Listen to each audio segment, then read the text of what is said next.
اعوذ باللہ من الشیطان الرجیم بسم اللہ الرحمن الرحیم۔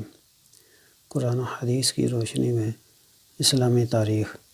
مدینہ کی چراگاہ پر حملہ۔ جب مسلمان اپنے دین و ایمان کی حفاظت کے لیے ہجرت کر کے مدینہ چلے گئے اور خوشگوار ماحول میں لوگوں کو اسلام کی دعوت دینی شروع کی، لوگ اسلام میں داخل ہونے لگے۔ چنانچہ مسلمانوں کی بڑھتی ہوئی تعداد کو دیکھ کر کفار مکہ اپنے لیے خطرہ محسوس کرنے لگے، تو مشرکین مکہ نے مدینہ پر حملہ کرنے کے لیے جنگ کی تیاریاں شروع کر دیں۔ ادھر مسلمان مدینہ میں امن و سکون سے رہنا چاہتے تھے، لیکن مشرکین مکہ جنگ کرنے کے لیے اہل مدینہ سے چھیڑ خانی کرتے رہتے تھے۔ چنانچہ قریشی سردار قرظ بن جابر فہری مدینہ کی چراگاہ پر حملہ کر کے 100 اونٹ لے بھاگا، اور جنگ کی تیاری کے لیے مکہ کے تمام لوگوں نے سرمایہ لگا کر ایک تجارتی قافلہ ملک شام روانہ کیا، تاکہ اس کے نفع سے جنگی ساز و سامان خرید کر مسلمانوں سے فیصلہ کن جنگ لڑ سکیں۔ بالآخر حضور صلی اللہ علیہ وآلہ وسلم نے مشرکین مکہ کے ظلم و ستم کو روکنے کے لیے صحابہ کرام رضی اللہ تعالیٰ عنہ کو ان کے مقابلے کی اجازت دے دی۔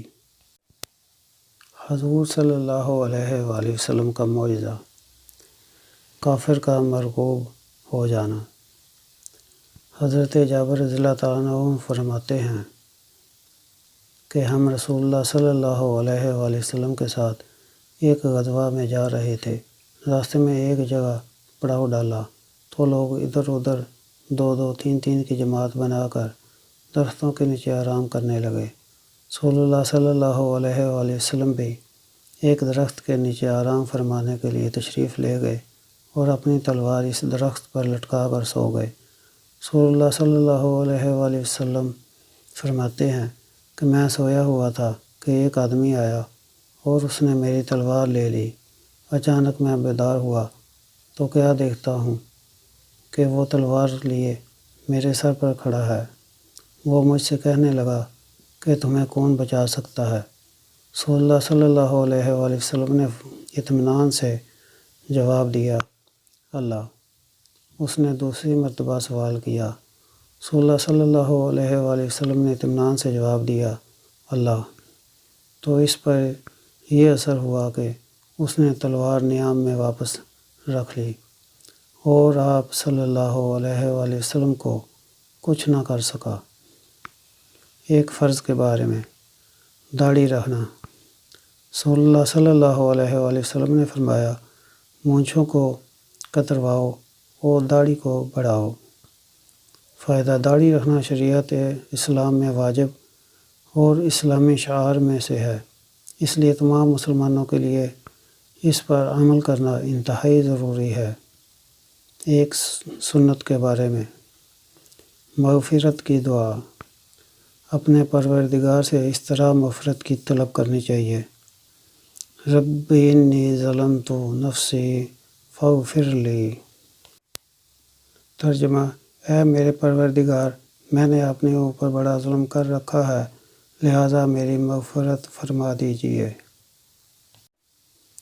ایک اہم عمل کی فضیلت، اچھے اور برے اخلاق کی مثال۔ رسول اللہ صلی اللہ علیہ وآلہ وسلم نے فرمایا، اچھے اخلاق برائیوں کو اس طرح ختم کر دیتے ہیں جس طرح پانی برف کو پگھلا دیتا ہے، اور برے اخلاق اچھے کاموں کو اس طرح ختم کر دیتے ہیں جس طرح سرکہ شہد کو خراب کر دیتا ہے۔ ایک گناہ کے بارے میں، غیر اللہ کو معبود بنانا۔ قرآن میں اللہ تعالیٰ فرماتا ہے، ان لوگوں نے خدا تعالیٰ کو چھوڑ کر اور معبود بنا لیے ہیں، اس امید پر کہ ان کی مدد کر دی جائے گی۔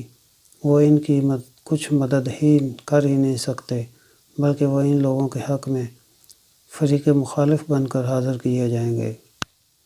دنیا کے بارے میں، دنیا کی ظاہری حالت دھوکہ ہے۔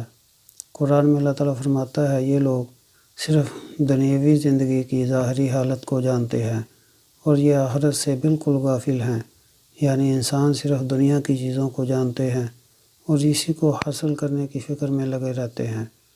انہیں پتہ ہی نہیں ہے کہ اس کے بعد دوسری زندگی آنے والی ہے اور وہ ہمیش کی زندگی ہے، لہٰذا دنیا میں لگنے کے بجائے آخرت کی تیاری میں مشغول رہنا چاہیے۔ آخرت کے بارے میں زیادہ عمل کی تمنا۔ رسول اللہ صلی اللہ علیہ وآلہ وسلم نے فرمایا، اگر کوئی بندہ پیدائش کے دن سے موت آنے تک اللہ کی اطاعت میں چہرے کے بل گرا پڑا رہے تو وہ بھی قیامت کے دن اپنے سارے عمل کو حقیر سمجھے گا اور یہ تمنا کرے گا کہ اس کو دنیا کی طرف واپس کر دیا جائے تاکہ اور زیادہ نیک عمل کر لے۔ طب نبوی سے علاج، بیماریوں سے بچنے کی تدبیر۔ رسول اللہ صلی اللہ علیہ وآلہ وسلم نے ایسی جگہ بیٹھنے سے منع فرمایا ہے جہاں بدن کا کچھ حصہ سایہ میں ہو اور کچھ حصہ دھوپ میں ہو۔ فائدہ: طبی اعتبار سے ایک ساتھ دھوپ اور سائے میں بیٹھنا صحت کے لیے مضر ہے۔ نبی صلی اللہ علیہ وآلہ وسلم کی نصیحت۔ رسول اللہ صلی اللہ علیہ وآلہ وسلم نے فرمایا، قرآن کا دل سورہ یاسین ہے۔ جو آدمی اللہ اور آخرت پر ایمان رکھ کر اس کو پڑھے گا، اللہ تعالیٰ اس کی مغفرت کر دے گا۔ تم اس کو اپنے مرنے والوں پر پڑھا کرو۔ اللہ تعالیٰ ہمیں نیک اعمال کرنے کی توفیق عطا فرمائے۔ آمین۔